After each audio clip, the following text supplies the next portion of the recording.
Good morning, students. Today, in the second chapter of your history book, which topic is New Kings and Kingdoms, we have to know the period of 7th to 12th century when some new dynasties emerged.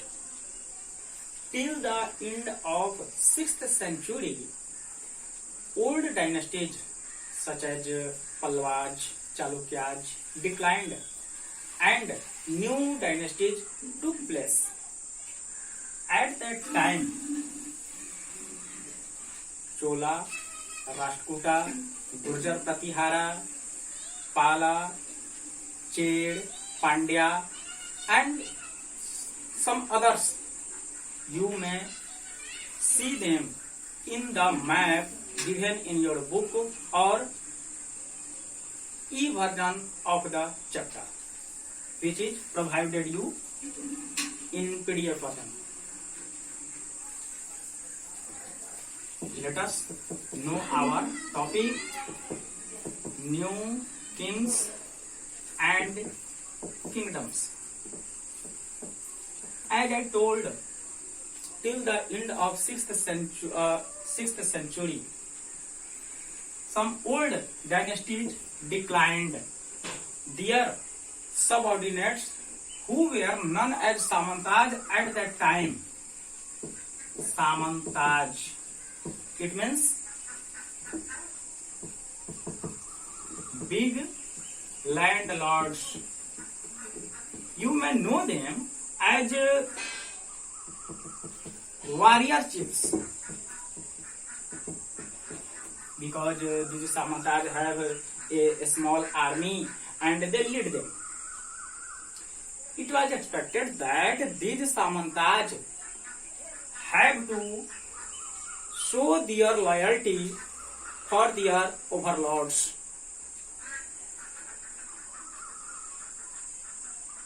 When time expanded and old dynasties declined, then these Samantaj gained power and wealth. They took some big titles such as Mahasamanta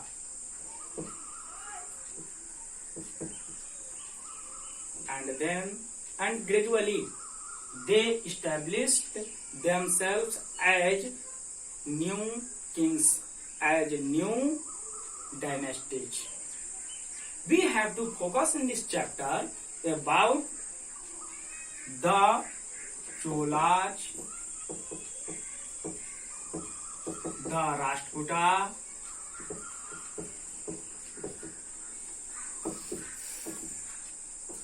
Gurjar Pratihara,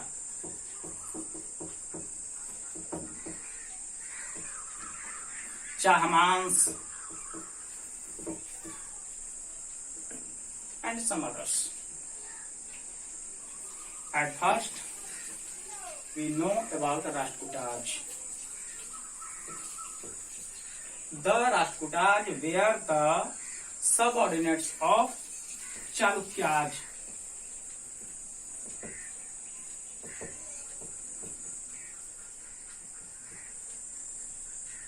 The first Rashtrakuta ruler was Danti Durga. You may know him as the founder of Rashtrakuta dynasty. Okay? Once again, I repeat, Danti Durga was the founder of Rashtrakuta dynasty. He took the title of Hiranyagarbha. He performed a ritual with the help of Brahmins.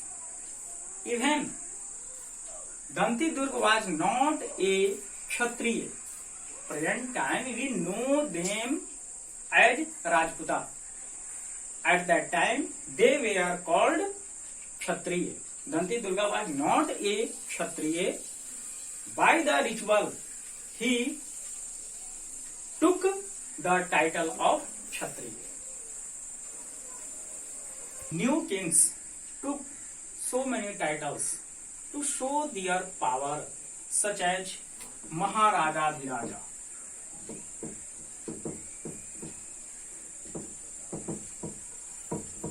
It means Lord of Kings or a superior king. Remember, always remember that these all kings have to take help of their subordinates like samantaj, chieftains, local administration, and many associations of traders, peasants, etc. etc. They collect revenues, resources where peasants, traders, craft persons, and warfares also. In warfare, a dynasty or a king defeated his opponent and captured a vast area. This was an important source of revenue. By this revenue, kings built fort for warfare, and they worked for the welfare of their people also. Kings and rich persons often give land grant to brahmanas or learned poets also. These poets wrote some such poems which are nowadays known as prashasti. These prashasti are called in Hindi prashasti.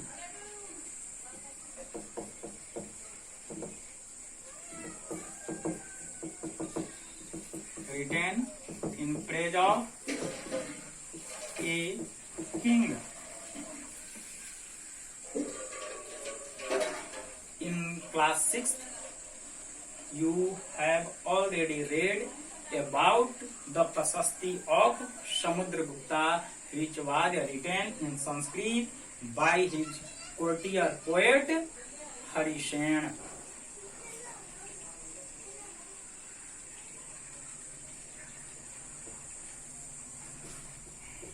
There is a picture in your book. In this picture, some copper plates are bound. These are a proof of land grant. Land grant, it means when kings gave land grants to Brahmins or poets, they were recorded on a copper plate. Present time, these copper plated grants are a rich resource to know the history of that time. As I told, kings often gave land grants to Brahmins. These land grants were known as Brahmadeya. Brahmadeya means ब्राह्मण को दिया गया, to given a Brahman. These were often written on copper plates. Let us a new topic, subtopic is warfare for revenue. Because these kings often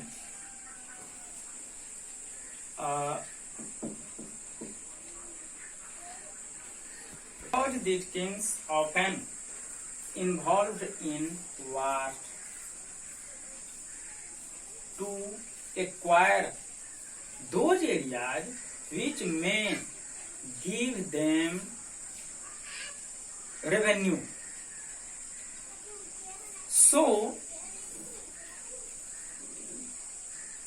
agricultural areas located in river valleys and business points, trade points were focused often.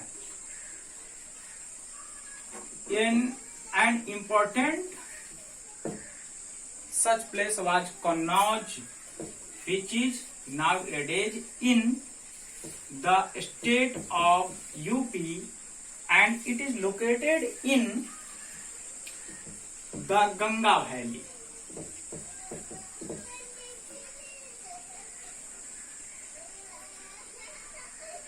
Three important dynasties at that time involved in a long series of wars to control over Kannauj. These were Chola, Gurjar Pratihara, and the third one is Rashtrakuta.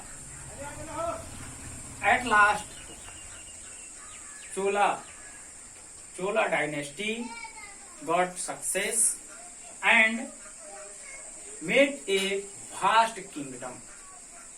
Present time, their ruled area is located in the Indian state of Tamil Nadu. Some other kingdoms and foreigners also tried to control such areas and involved themselves in warfare. An important name among them was Sultan Mahmud.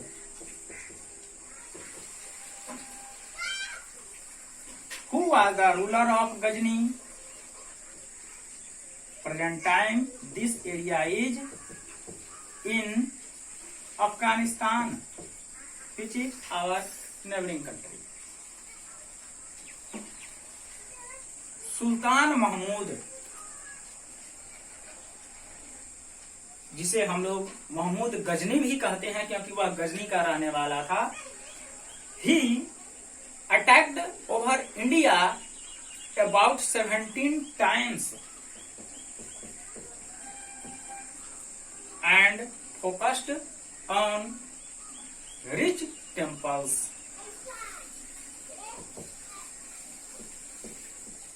His famous invade in India was Somnath temple, which was undoubtedly the richest temple at that time. Mahmud Ghazni, or you may call him Sultan Mahmud, he was also interested in history. So, Mahmud Ghazni have so many chroniclers in his court. The most famous chronicler at that time was Al-Biruni,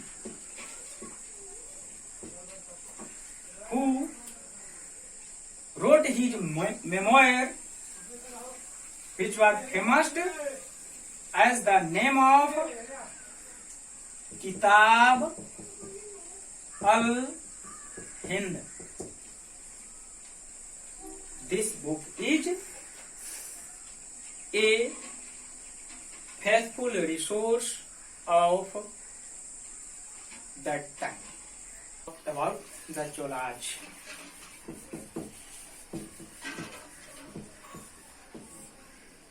The Cholas were subordinate of Pallavas.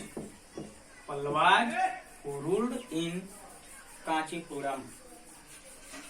As I told you before, sometimes the ruling area of Cholas are located in the area of Tamil Nadu at present time. It is said that Vijayalaya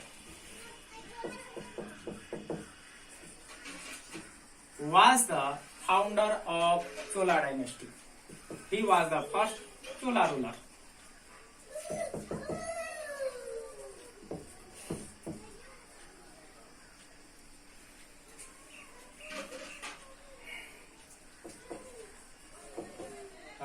Raja first,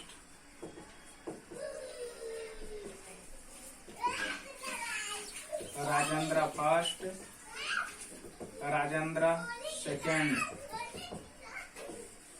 These three rulers were the most important in this dynasty. They were great warriors who expanded their area in the conflict of tripartite struggle. Rajendra first had a powerful navy.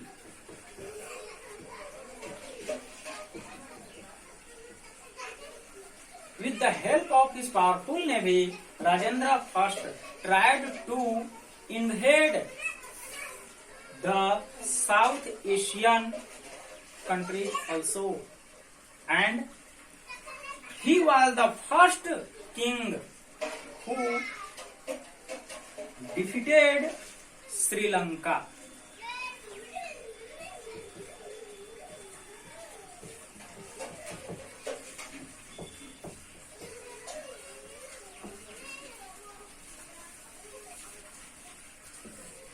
Chola dynasty is famous for his architecture and sculpture. Period of 7th to 12th century, which is related to this chapter, is a golden era. Is a golden era in Indian history in sense of architecture and sculpture. It is said that Chola bronze sculpture is a masterpiece. A sculpture of Nataraj Shiva related to this era. Rashtrakuta, Gurjar Pratihara or Chola. All these kingdoms expended their most of the revenue resources to build magnificent temples. Brihadeshwar temple made by Rajendra I, Kailash temple located in Ellora related to Rashtrakuta dynasty. These temples were hub of different type of social, cultural and political activities.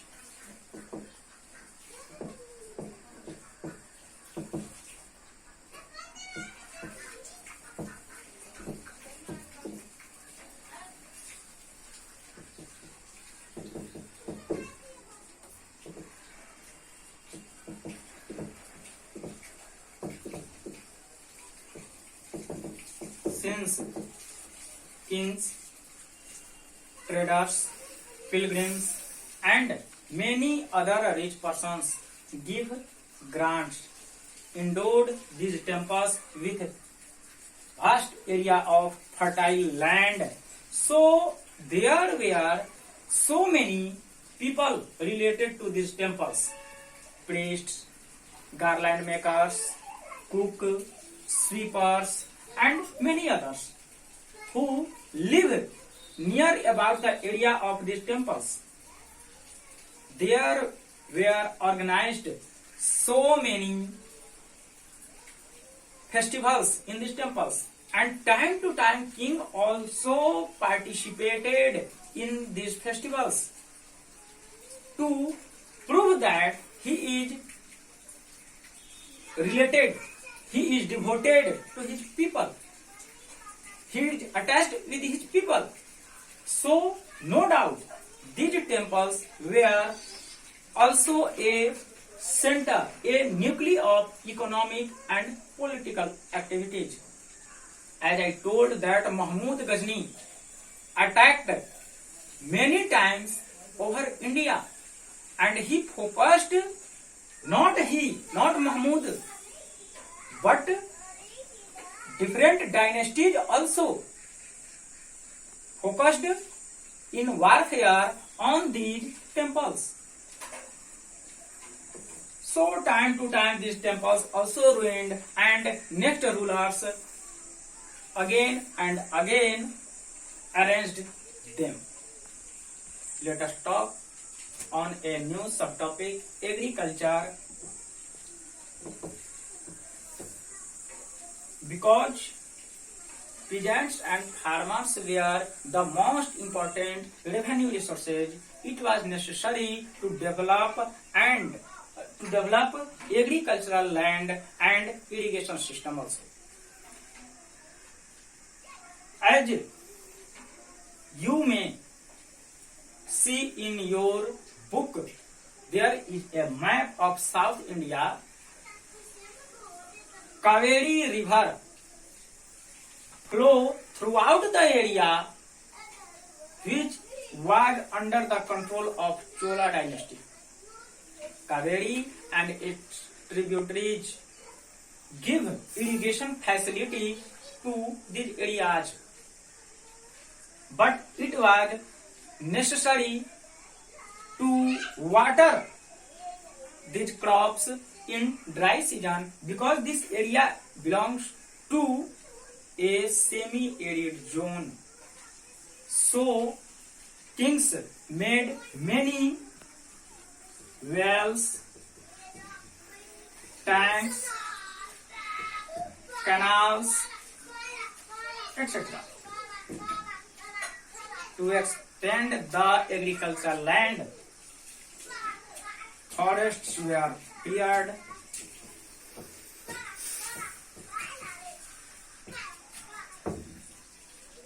No doubt, at that time, Chola dynasty was the most wealthy dynasty or wealthiest kingdom. Our last topic is the administration of the kingdom.